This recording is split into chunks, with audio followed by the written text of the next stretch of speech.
From The National, this is Trending Middle East. I'm Ban Barqawi. It's Thursday, March 20th. Here are today's headlines. Hamas says it's not giving up on negotiations following renewed Israeli airstrikes on Gaza. Intense bombardments have killed hundreds of people this week. Residents were shocked by the attacks after 2 months of relative calm during a shaky ceasefire that went into effect in January. Israel's army has ordered Gazans to leave what it called combat areas in the north and south of the Strip.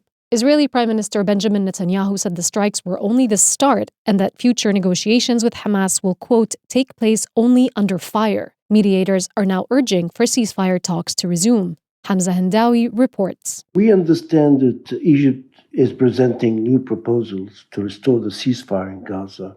The proposals, we've been told by sources that are familiar with the matter, provide for the release of up to 6 living hostages held by Hamas, along with the remains of an unspecified number of deceased ones, in return for the start of negotiations on ending the war.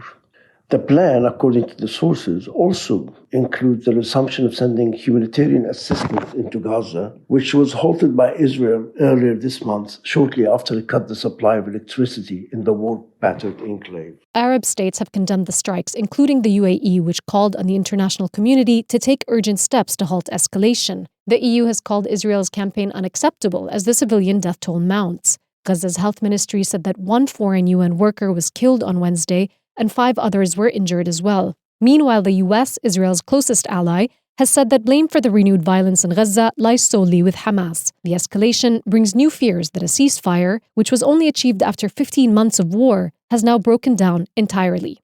A senior Hamas official, Tahir al-Nuno, told AFP today that Hamas has not closed the door on negotiations, but there is no need for new agreements in light of the existing agreements signed by all parties. End of quote. Israel and the United States, for their part, have portrayed Hamas's rejection of an extended stage 1 of the January deal as a refusal to release more Israeli hostages in exchange for Palestinian prisoners. The UAE is a crucial partner in securing peace in the Middle East, US President Donald Trump has said. His statement follows high-level talks at the White House with Sheikh Tahnoon bin Zayed, deputy ruler of Abu Dhabi and the UAE's national security advisor.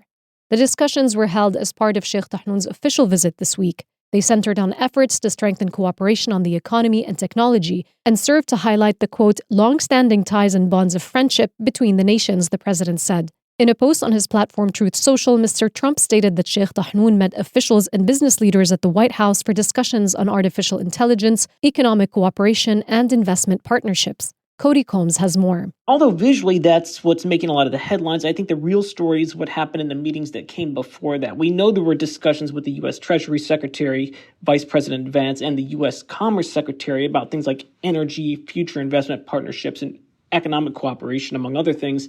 But we also know the topic of microchips, particularly high-performance CPUs and GPUs needed for AI, came up in various conversations that UAE officials had with Trump administration officials. And why did those discussions happen? Well, just before U.S. President Joe Biden left office, he issued a new policy known as the AI diffusion rule, designed to protect U.S. interest in the AI race. But those rules actually made it more difficult for countries, not just the UAE, but also Saudi Arabia, India, Singapore, and several others, to buy high-performance chips, which are essentially the backbone of artificial intelligence. We know that over the last few years, the UAE has made no secret that it wants to be a leader in AI for non-frontier reasons. And that basically means AI to increase productivity, to boost science, health research. And it wants to be a leader in AI innovation throughout the Middle East. To do that, you need those high-performance chips. It's not yet clear if the Trump administration will loosen those restrictions, but these series of meetings, let's be honest, can't hurt. Also worth noting, the U.S. Vice President gave the UAE a shout-out unprompted in a speech later in the day for being so focused on innovation in artificial intelligence. Sheikh Tahnoon said talks with Mr. Trump focused on reinforcing a shared vision for prosperity and progress. The meeting took place on the same day the Abu Dhabi government announced the signing, in the presence of Sheikh Tahnoon, of an agreement with Microsoft and Core42 to enhance the efficiency of government services in the digital sphere. King Abdullah of Jordan is urging Europe to push for peace in the region. During a visit to Paris to meet President Emmanuel Macron on Wednesday, the Jordanian monarch stated that Europe has a major role to play in reaching a peaceful solution. His statement comes in response to what he described as a, quote, extremely dangerous step taken by Israel in Gaza this week. The leaders also cited security concerns in Syria as a destabilizing factor, where the new de facto leaders have struggled to keep violence under control. An illicit drugs trade, born under the former Syrian regime, has also long been a source of security incidents on the border with Jordan. Sunniva Rose reports from Paris. Like many European countries, France has condemned the Israeli bombings, and Macron today said that it was a dramatic step backwards for the region.